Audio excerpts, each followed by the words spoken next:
Welcome everyone to another episode of the world's greatest news and reviews. Your boy Captain Mal here, and today I'm joined by your boy T Crawler. And today we're bringing you our official reaction to the Joker 2019, the official movie brought to you by Warner Brothers, starred Joaquin Phoenix playing the Clown Prince of Crime himself. Now this is a standalone movie, has nothing to do with any other DC movie, won't tie in to the Jared Leto version or the Harley Quinn, any kind of that stuff. Won't be in the same universe as the Justice League. Totally its own thing.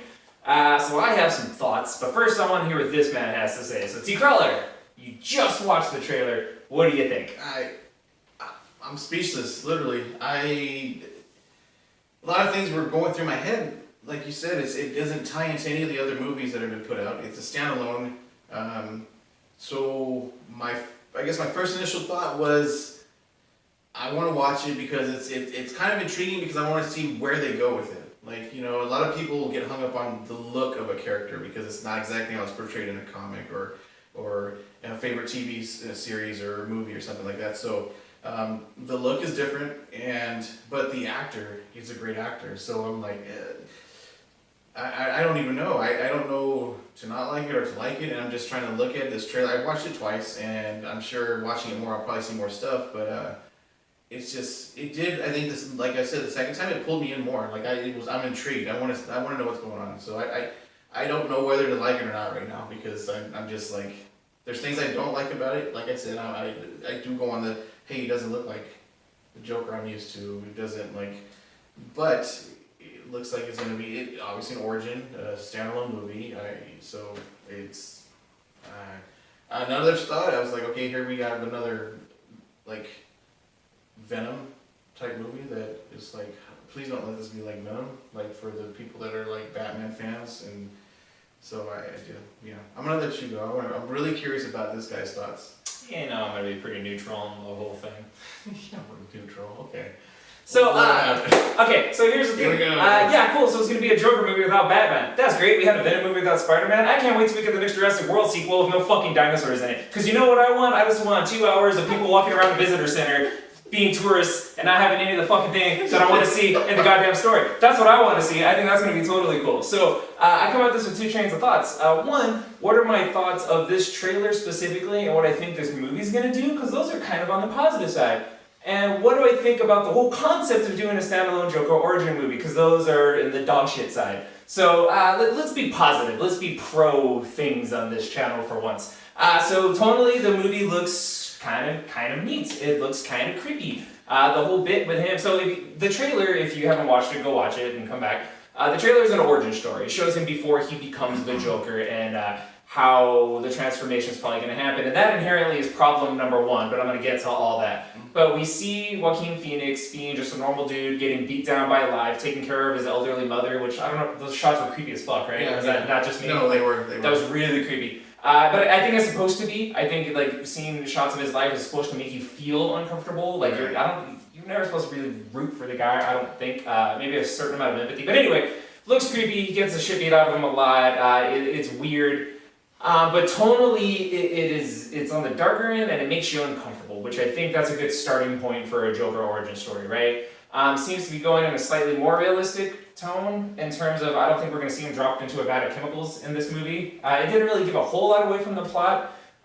We were led to believe that it takes place way before Bruce Wayne is an adult. There's some speculation that that kid that he's is, which I fucking hope not. It's gonna piss me off. That's gonna, So like Joaquin Phoenix is a great actor, right? Fantastic actor. Hey, exactly. So is Jared Leto though. So that gives you hope that it might not suck. As far as what he looks like, whatever. The Joker's looked different before, right? There's lots of different versions of him. There's a part where he walks down the hallway, towards the end with the flower. For whatever, I don't know if the music changed or whatever, but that was kind of like a little bit ominous where he comes down and I was like, okay, I can see that. It didn't bother me so much. You see a lot of body language too. Like you see him before he becomes what you assume is the Joker, the way he's kind of walking, kind of slumped, like beat down and all that. Toward when you can tell he's made the transition, he's like walking around and dancing and shit like that. One really cool thing is that he appears to be going on a talk show, right? Robert De Niro's character is a talk show host. Now, I don't know if you guys have read The Dark Knight Returns, because if you haven't, you should. The graphic novel came out in the 80s, it was written by Frank Miller. It is probably one of, if not the best Batman graphic novels ever. There's a scene where Joker goes on a talk show. I don't want to give that away. I was just upset because I was like, I was happy to see that, but I was like, if that's it, how can he get to that point? That type of Joker already. Like, well, I feel like if you're ever gonna do that scene though, this is your chance to do it. Yeah. How the fuck do you do that without Batman though? Yeah, exactly. Which, I'm trying to be nice. Trying to be nice. Okay, so when there's a voice talking for a minute, I thought I heard two different voices. Yeah. Like, what do you say? The Gotham has fallen, or Gotham has fallen, something like that. Initial thing that was said. To me, I don't know if it's just because I wanted Batman. I kind of heard a Batman type voice, and then it went into the guy on the TV doing an interview. For me, it kind of like sounded like it changed. It's probably just me, like I said, because I wanted Batman to be in this. I think this is going to be pre-Batman. I think if I'm not mistaken, Thomas Wayne's in this. Like somebody was cast to play Thomas Wayne. I couldn't tell you who. But you know what? I'm kind of. You're excited for it? No, not excited. I'm kind of happy that this just didn't happen to my favorite character, Spider-Man. Oh, it's happening. Yeah, it's happening in mine too. Yeah. No Spider-Man. Yeah. So now you get to do we need more mediocre comic book movies. That's what we need. So here's the thing. So leading up to this, I know somebody's playing Thomas Wayne. I don't know who the fuck De Niro's supposed to be playing. Normally, I'm like up to date on all this. Normally, I do my research and I know about movies coming up. But to quote a friend of the show and one of my nearest and dearest friends, Joaquin Phoenix is a good actor. I'm sure the movie's gonna be fine, but I couldn't give less of a fuck about this if I tried. I feel like that pretty much summed up me coming into this. So that's me being nice. Now I'm about to be mean. That was being nice. That was being nice. So there's no fucking reason that this movie needs to be happening. There's no fucking point. This is about as much of a point for this as there's for making a fucking standalone Venom movie. There's no without Spider-Man. There's no goddamn point. There's no point to this. You're inherently like missing a lot of the key parts of like what makes Joker so awesome, and that is not knowing. That is having no idea what his backstory is. Like the fear and not knowing what he's been through and where he comes from and what's motivating him, and him being an agent of pure fucking chaos and not understand, like just a wildfire. That is terrifying because you can't understand him, you can't quantify him, you can't empathize or sympathize. He's just a fucking agent of chaos. And that's what makes the character scary. I don't want to know his fucking backstory. I don't want to see him be humanized. I don't want to sympathize with him. I want him to be the fucking lunatic that he is. And if you're gonna do an origin story, then do the fucking Killing Joke. Like if you're gonna, then do a Batman movie called Batman the Killing Joke, and you tell that fucking story, and you weave in the fucking Joker subplot and the Joker backstory that way. But to make him carry the entire movie, like what the fuck is he gonna be doing this entire time?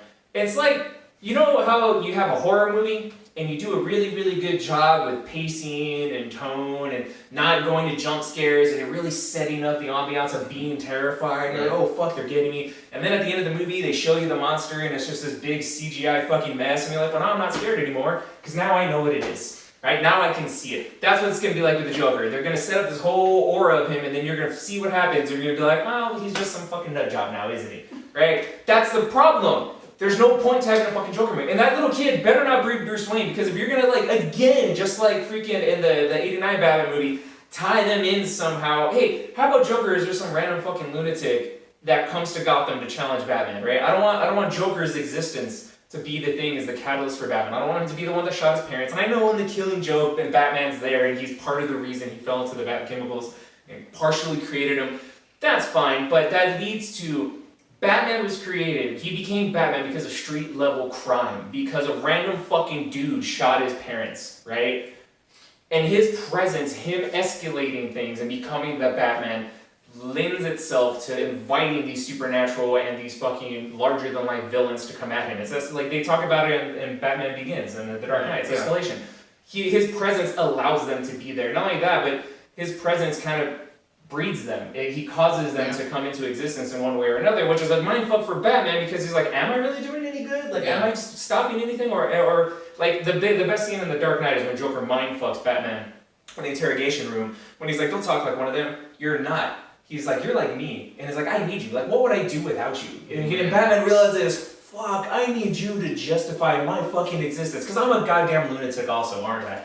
So, there's no point in telling this story if Batman's not going to be in it. And I don't even really want this story to be told.